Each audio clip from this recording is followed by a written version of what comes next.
The word of God is the bread that opens inner eyes.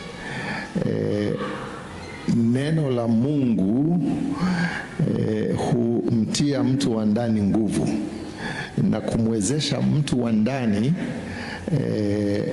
kuhifadhika, kukua na kuelekea katika njia iliyo mapenzi ya Bwana, na ili mtu wa Mungu awe chombo kinachofaa kwa kazi ya matumizi iliyo bora ambayo Mungu ameipanga. Na diposa tunapokusanyika wakati kama huu, tunakusanyika na tunanena mmoja na mwingine ili utiike nguvu, ili nitiike nguvu, na ili mapenzi ya Mungu yaliyo hakika katika maisha yako na maisha yangu yaweze kutimilika kwetu. Na ndiposa tunapokusanyika tunakuwa na muda wa kutiana nguvu kupitia neno. Neno la Mungu basi linakuwa ni kama vile gari inahitaji kupata mafuta ili iweze kwenda mwendo wa safari iliyo ndefu. Na kwa sababu asubuhi ya leo ninaamini kila mmoja wetu ana safari ambayo Mungu amemwandalia mbele zake. Ninaamini kwamba Mungu atanena nasi na ili tuweze kutiika nguvu zitakazo tuwezesha kusonga mbele. Maana neno la Mungu lina nguvu na linatufungua macho ili tuweze kuona kile ambacho kiko katika mapenzi ya Bwana, na ili tunapojiweka katika mapenzi ya Bwana na tunapotenda kadri na mapenzi ya Bwana, utukufu wa Mungu unapatikana katika maisha yetu. So tutaangalia kiasi katika kitabu cha Kutoka, lakini pia tutamulika neno lingine hapa na pale. Nataka kuanza kwa swali, na swali langu ni hili: mipaka kati ya mwanadamu na Mungu iko wapi?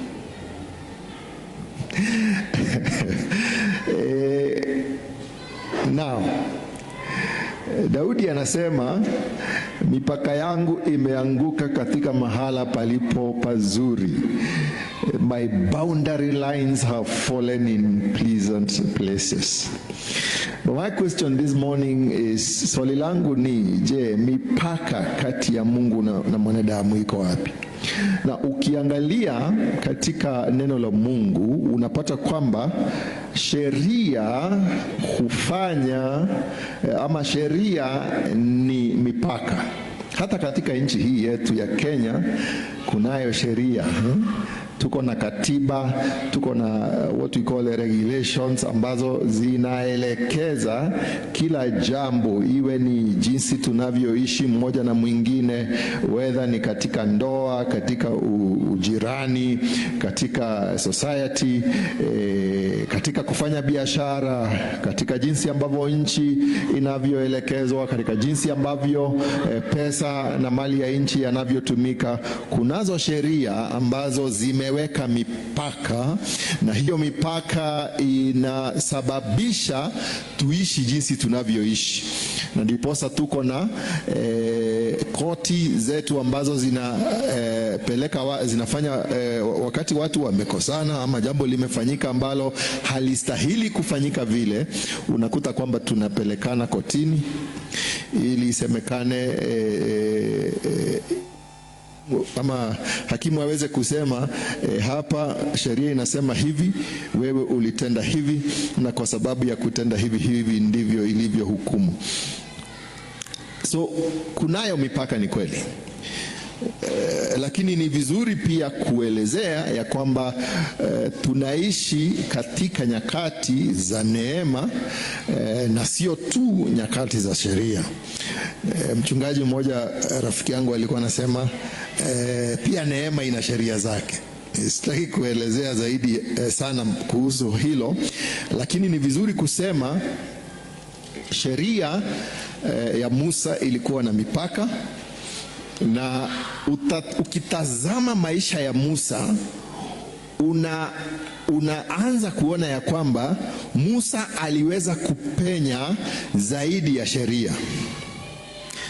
Sheria yasema mambo fulani, lakini unakuta kwamba hata kama kulikuwa na sheria wakati ule, ni kama kwamba Musa, kwa sababu ya urafiki na ukaribu wa sana wake na Mungu, alikuwa naweza kupenya zaidi, kuingia mahala ambapo wengine, wanadamu wengine, hata ng'ombe na mifugo zao hazingeweza kufika. Na kwa hivyo unakuta wakati Mungu anakuja kwenye mlima, anataka kunena na Musa, wengine wanawekewa mipaka, lakini Musa anaruhusiwa kusonga. Inakuwa ni kana kwamba Musa alikuwa anaishi katika wakati wa sheria, lakini katika neema ya Mungu alikuwa anaishi katika nyakati zetu. Na unaweza kuangalia hivi uone yenyewe ni inawezekana, kwa sababu ukiangalia wakati Yesu alikuwa mlimani, in the days of transfiguration, wakati Petero alilala kiasi akaona maono. Aliona Yesu na akaona nani? Musa na akaona Elia, si ni kweli? Anyway, haya, wacha tusizame sana upande huo, wacha tujaribu kuelekea katika upande huu. Nataka kuongea kuhusu the impact of tarrying with God. Ni jinsi gani, ni nini kinafanyika wakati mwanadamu anakuwa na tabia, anakuwa na tamaa, anakuwa na kiasi cha kujihifadhi katika mahala pa mapenzi ya Mungu. Ni nini hicho kinachotokea? Na ukiangalia kukaa ama tutari, inakuwa ni zaidi ya kunena na Mungu. Wakati mwingine tukisema I want to spend time with God, tunajaribu kusema ninataka kukaa mahali nipige magoti niombe. Bali ukiangalia maisha ya Musa, na tutasoma kiasi tu, unapata kwamba kukaa na Mungu kwa mara nyingi katika mapenzi ya Mungu ni vizuri. Tunapoomba, of course, tunanena na Mungu, but the real tarrying, ile kungojea Mungu, inamaanisha kusikiliza Mungu ili amalize kunena kile ambacho anahitaji juu ya maisha yako.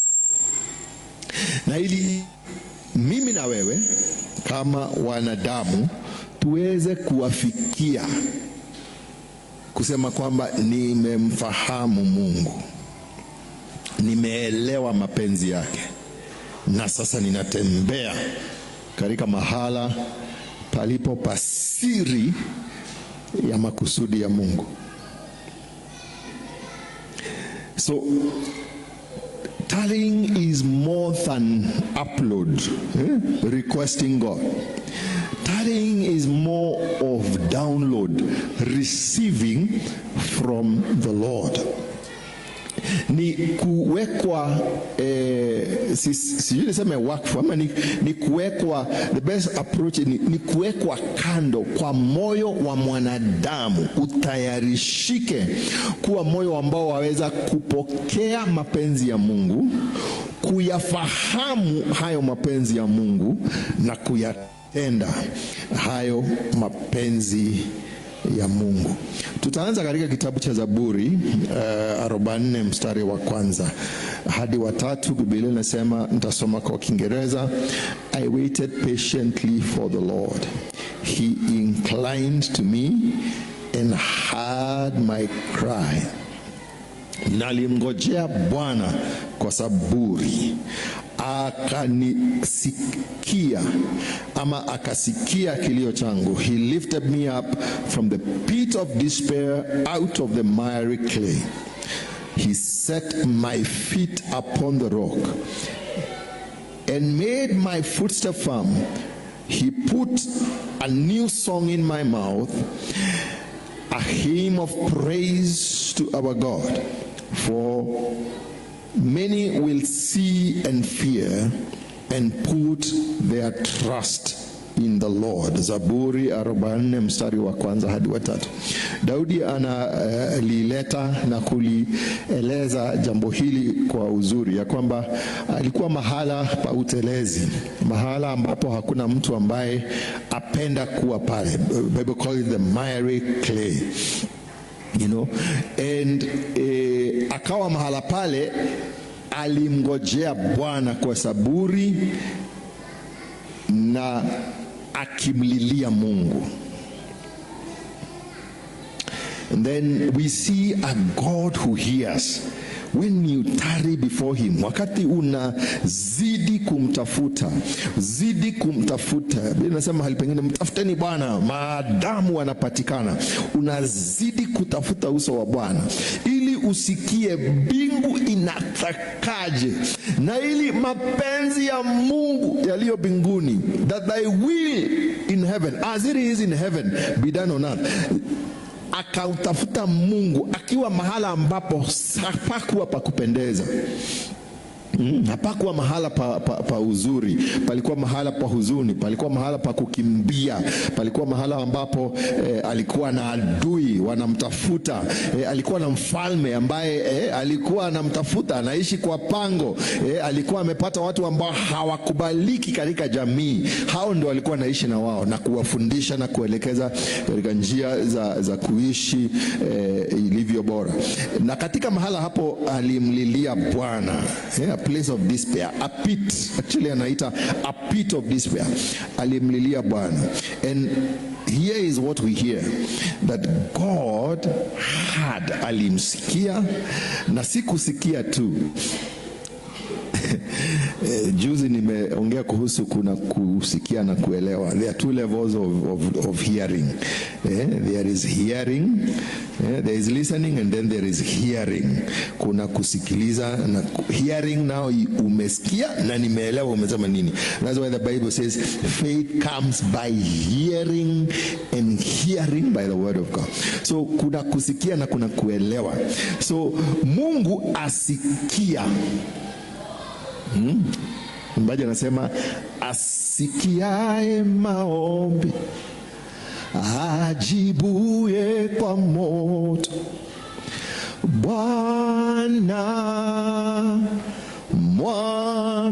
mwaminifu. God hears, asikia na anajibu. And we see this happening here.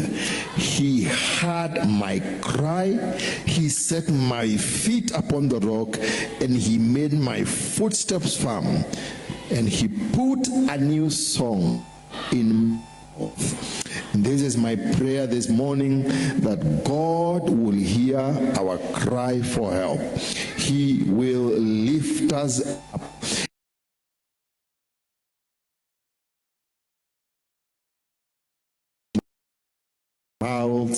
In Jesus' name, that many may see your life and glorify God. Now, if you look at the disciples, before Christ was taken up, kabla Yesu achukuliwe arejee katika mkono wa kuume wa Mungu, kuna jambo aliwaambia, kaeni tari in Jerusalem mpaka mpokee kile ambacho mlikuwa mmeahidiwa. So ameacha watu ambao wana mwito, lakini hawakuwa wamepokea nguvu za kutenda kadri ya huo mwito.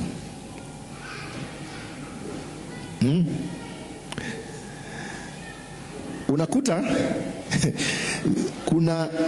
kuna wakati umesikia sauti, mimi nimeitwa, nimeambiwa niache kuteka samaki sasa nianze kuuza and that is what happened to Peter. So Peter amesikia mwito. Peter alikuwa mtu ambaye alikuwa anatega samaki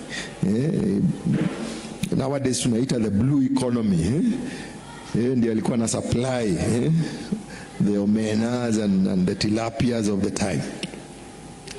Na amesikia mwito aache ku stop being a fisher of fish, become a fisher of men. Na wakati Yesu amerejea katika mkono wa kuume wa Mungu, amewaambia mkae hapa. Luke chapter 24 verse 49 anawaambia, and behold, I am sending the promise of my Father upon you, but remain in the city until you have been clothed from power on high. Now, you realize that Luke imeandikwa na of course Dr. Luke, and he has also written the book of Acts. And in the book of Acts chapter 8 anasema na mutapokea nguvu wakati Roho Mtakatifu atajilia juu yenu, nanyi mutakuwa mashahidi. So amewambia gojeni, wait. So tally. And what did they do? If you read in the book of, ukisoma katika kitabu cha Matendo ya Mitume sura ya kwanza, walikutana pamoja wakiwa watu kama 120 na wakawa wanaomba tu, wanangojea Bwana until aseme hicho ulisema utatupatia, tumekipata. So kungojea, to tarry diligently before the Lord, to wait patiently before the Lord, kungojea kwa saburi. Kwa sababu usipongojea kwa saburi unakuta kile ambacho umeahidiwa aidha unakosa kukipata ama unakipata kwa muda ambao umechelewa kwa sababu ilibidi urudie darasa. Now, wakati mwingi tukiangalia kugojea, when we look at tarrying, katika mawazo yetu ya kimwanadamu ama ya kibinadamu, unakuta kwamba tunaona kungoja ni kama kuchelewa. Mkikubaliana na mtu akwambia nitakuja na wakati huu, utakuwa umemgoja wakati huo. Akichelewa utafanya kama yule mfalme ambaye wakati wale watu walikuwa wameita walikosa kuja, alisema kwendeni na huko vina kuingaratwa ine. Sasa hii ngaratwa, I don't know what that is. You need to help me. Go there in the streets, mahali watu wanakusanyika, na kienenda huko muje na wengine wakule hii chakula tumepika. Kipikia watu wakose kuja, unaita majirani, unatafuta ni nani atakula. So wakati mwingi tukiambua tungoje Bwana kwa saburi, tunaona kwamba amechelewa. Na hili linatokea vizuri katika kitabu cha Exodus chapter 32 from verse 1. Nakuta most of the time watu huanguka katika majaribu kwa sababu wamekosa kuweza kumngojea Bwana kwa saburi. Na wakati ambapo umeshindwa kumngojea Bwana, ni kumaanisha unaanza kuwa na kitu tunaita desperation. Moyo wako unakosa utulivu wa kumngojea Bwana. Na wakati moyo wako umekosa utulivu wa kumngojea Bwana, unaanza kutafuta kitu kingine cha kujaza nafasi ambayo ni ya Mungu pekee. And so you find that when we perceive patience, what requires us to be patient, when we give it as delay, something happens. And indeed what happens is we become desperate. And when you become desperate, moyo unapokosa utulivu, unakuta kwamba sasa unaanguka katika mikono mibaya, mikono ya uovu, and that is where most people will even fall into a place of idol worship. Na tukimwangalia Musa, alikuwa na uhusiano mzuri sana na Mungu. I reading the scripture this time round, I realized the relationship was such a special relationship. And you find that it's not si uhusiano wa sheria, ni uhusiano wa marafiki. Ule ambao Yesu Kristo anawaambia, I no longer see you as servant, ama sitawaita watumwa tena, mbali nitawaita marafiki. And you see it in Moses. And it's amazing because unakuta Musa katika kitabu cha Deuteronomy, I think Deuteronomy 18, aliwaambia wana wa Israeli, kunaye nabii mwingine atakuja, na akija lazima mumtii. And he was speaking about Christ. Na katika Ufunuo, mwandishi wa kitabu cha Wahibrania sura ya 11, if you read the book of Hebrews 11, I think it's verse 23, inasema kitu ambayo ni very unique. Inasema kwamba Musa alifanya nini? Kwa sababu ya kutii Kristo. It does not actually say kwa sababu ya Mungu. No. Jesus Christ. In other words, Moses as a prophet aliona mbele, akajua kunaye nabii anayekuja. Nabii ni Kristo. Na kaamua mutii huyo. Nabii anasema hata yeye wakati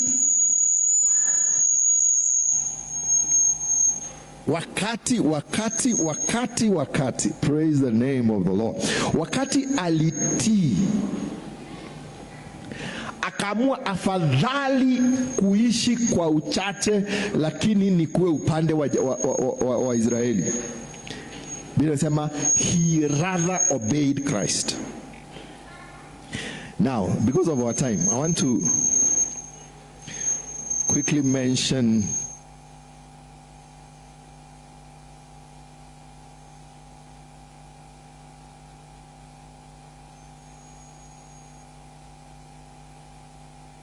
sort the mic. Jesus Christ is Lord. Now, there are three things, mambo matatu, ama si matatu, mambo kadhaa ambayo ukitazama maisha ya Musa na vile alikuwa na uhusiano na Mungu unaanza kuyatazama. Tumesema from Exodus 32 hapo, but you also look also at the life of somebody like who? Like Abraham, and you will see a number of these things. Wakati tunamngojea Bwana, tunataka kusikia kwa Bwana na hatuchoki na tunataka yeye pekee atuongeleshe, unapata mambo kadhaa inafanyika. Jambo la kwanza ni kwamba mipango ya Mungu inadhihirika. God's plan are revealed. If you read the book of Genesis from chapter 32, from verse 9 to 10, this is Exodus 32, from 9 to 10, it says, the Lord also said to Moses, I have seen these people, and they are indeed stiff-necked people. Now leave me alone, so that my anger may burn against them and consume them. Then I will make you into a great nation. Yani, kama Musa hakuwa anasikiza Mungu, hii ilikuwa nafasi ya Mungu kumaliza dunia mara tena. Ainue mtu kama Noah mara ingine. But because God reveals his secret to his children, and if you can read this in Amos 3:7, it says, surely the sovereign Lord does not do anything without revealing his plan to his servants and his prophets. Just because God anapenda kudhihirisha mipango yake kwa wanaomtarajia, wanaomngojea, walio na tamaa ya kuelekezwa katika mapenzi ya Mungu. Just because of that, and because Moses alikuwa amesimama katika gap, then ikawa kwamba amejua Mungu amekasirishwa na jambo hili ambalo wametenda. If you read up there, they had walikuwa wamesema, si tumesoma pale juu amechelewa, kwa hivyo tufanye nini? Ai Bwana, tutoe hizi bango zetu na nini za dhahabu, tutengeneze dama, tuiabudu, tuseme ndio huyu Mungu aliyetutoa Misri. Jambo hilo likakasirisha Mungu sana, na kwa sababu Musa alikuwa hapo asikie hasira ya Mungu, na Mungu ana mpango gani, ikawa kwamba anaweza kusimama kwenye pengo na ili wana wa Israeli wasimalizwe. Nakuta katika jamii, katika familia, kuna mambo yanafanyika ambayo yanakuwa chukizo sana katika uso mbele ya uso wa Mungu, na wewe unastahili uwe mtu ambaye atasimama kwenye pengo ili jamii yako isiangamie. That is what Moses did here, because alimgojea Bwana, he tarried in the presence of the Lord and he knew God's plans. Same case happened to Abraham. If you read Genesis 18 verse 17, it says, then the Lord said, shall I hide from Abraham what I'm about to do? Tarrying in the presence of God, he will reveal secrets. If Abraham was not tarrying in the presence of God, if Abraham was not a friend of God, what would have happened?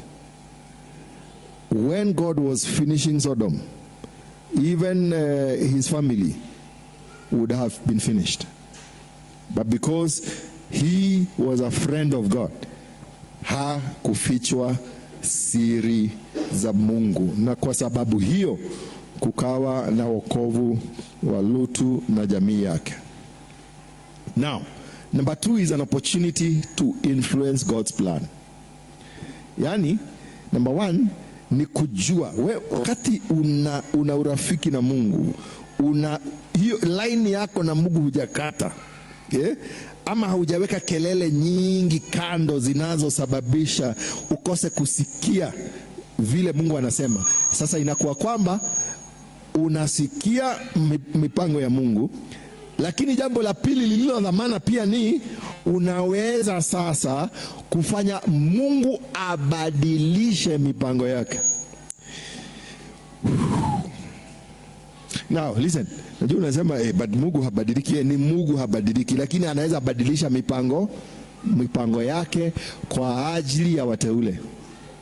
Mungu mwenyewe habadiliki, lakini mipango yake kwa ajili ya wateule anaweza kuibadilisha. Lakini lazima pawe na mtu ambaye ana ufahamu wa mipango ya Mungu, ili aseme Bwana umejawa na rehema, tukumbuke sasa. Sisi ni wenye dhambi, lakini tukumbuke sasa. Tuponye sasa na uovu wote. And we see this, that in Genesis 18 verse 23, Abraham stepped forward and said, will you really sweep away the righteous with the wicked? Je, utawamaliza wenye haki na wenye dhambi? Na hilo swali likafanya Mungu amwambia hapana, hata kama ni 50 sitamaliza, na kama ni 40,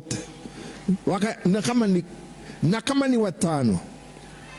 That is how Lot and his family got saved, because a righteous man intervened after knowing God's plan to be able to save his family.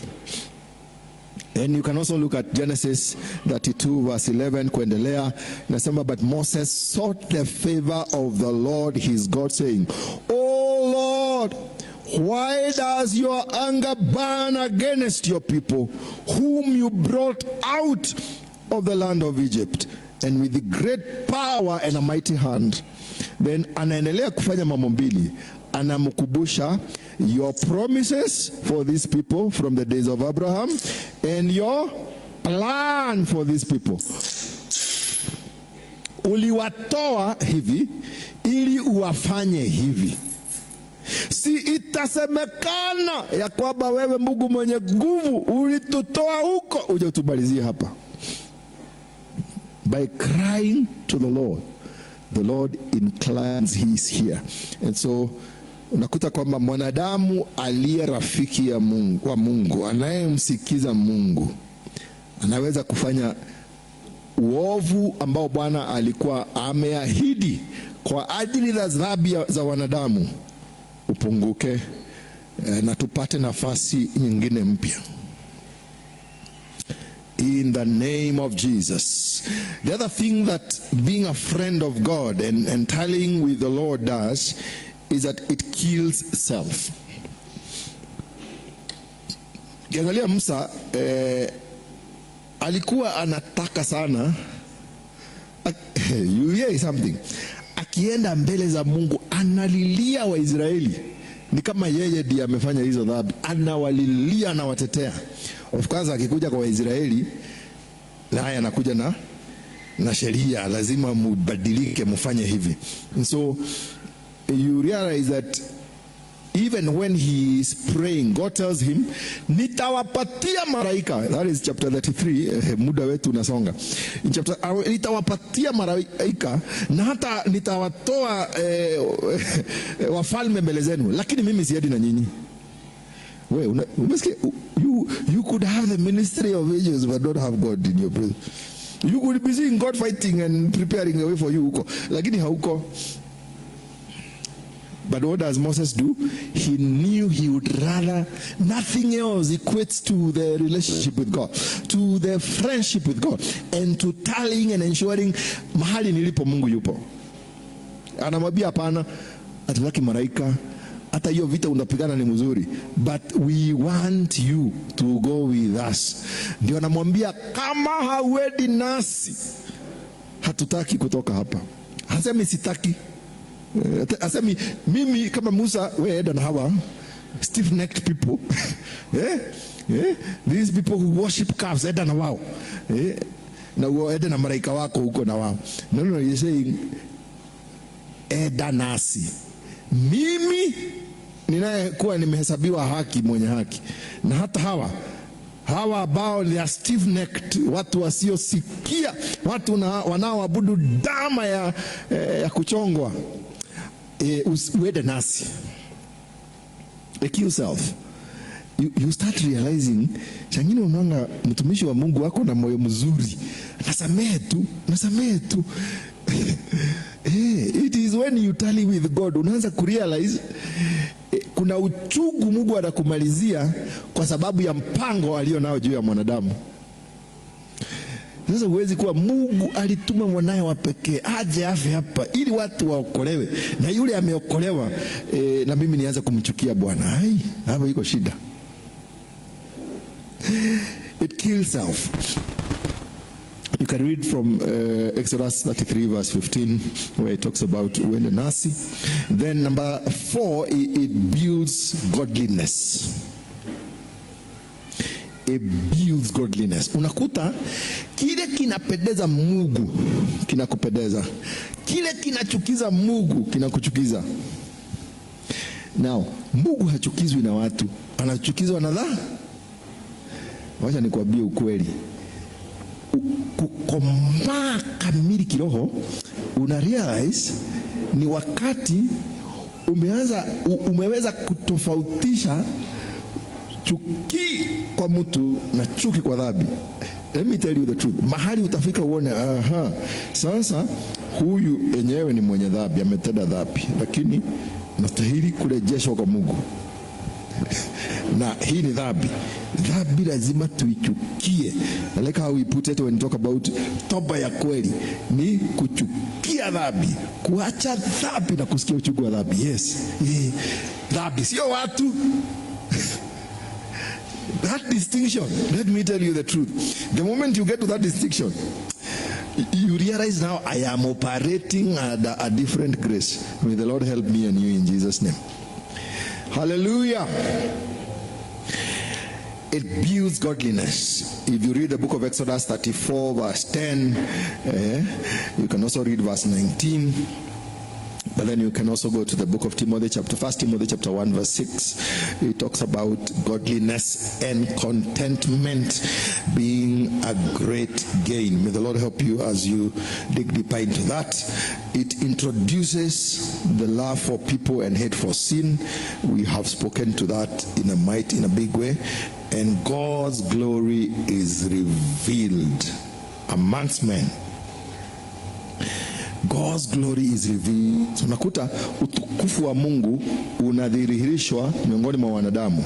Ukitazama vizuri, I think Paulo katika kitabu cha Wakorintho anaongelelea jambo hili akijaribu kuelezea kuna wakati Musa alipatana na Mungu. Biblia inasema alipoteremuka kutoka kwenye mlima alikuwa ana mng'ao ambao akitokea mbele ya wanadamu walikuwa wanachomeka. So alikuwa anajifunika, he had a veil.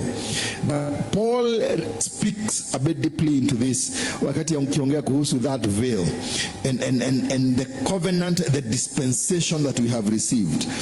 We have received a dispensation. If you read in the book of 2 Corinthians chapter number 3 from verse 7 to 18, it's a very long part of scripture. Please write it down and go and read 2 Corinthians chapter 3 from verse 7 to 18. It talks about the greater glory of our dispensation. Ya kwamba sisi sasa hatuhitaji kuvaa ile veil, you know, and you look at it in the light of what Paul tells the Galatians, anawaambia that I have been crucified with Christ. It is no longer I that lives, but Christ who lives in me. So you can imagine Moses was just tallying with the Lord. For us, we have an opportunity. Tuko na nafasi sio tu ya kukaa na Mungu, bali Mungu mwenyewe aishi ndani yetu. That Christ dwells in me. He who is the hope of glory has found to live in me. What does that mean? It means I am able to be a friend of God. I'm able to have a deeper relationship with God. I'm able to become that which God has ordained for me in a greater magnitude. And that's why the Bible says, greater things shall you do in this latter dispensation. Now, because of our time, I would ask that we stand up, and I want us to pray a prayer. Bwana nisaidie kuwa na saburi, kukukonjea in your presence. Let's stand up in Jesus' name. I may tarry in your presence. I may tarry in your presence. Grant me the lasting power to outgrow being weary.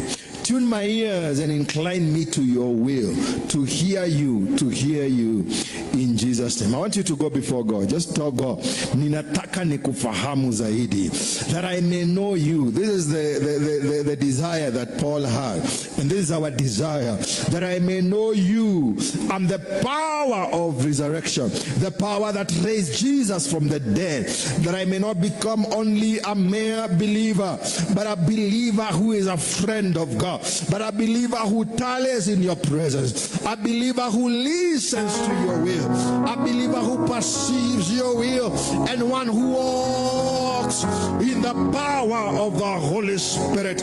Blessed be your name, O God, for you will cause us to tarry in your presence. You will cause us to hear you, O God. You will cause us to understand your will. You will cause us, King of glory, to move in the power of your will. For you have revealed a greater dispensation, not only of grace, O God, but of the righteousness has been put on us, O God, on account of the sacrifice of Christ on the cross. Father, we bless you. We bless you, Lord. We honor you, Jesus. Let your word continually build in us your purpose, your will, to become that which you have ordained for us. Help us, oh God, to stand in the gap for the sake of this generation and for the sake of our families, oh God, for the sake of your purpose, that which you have begun in us, we shall indeed see it come to pass.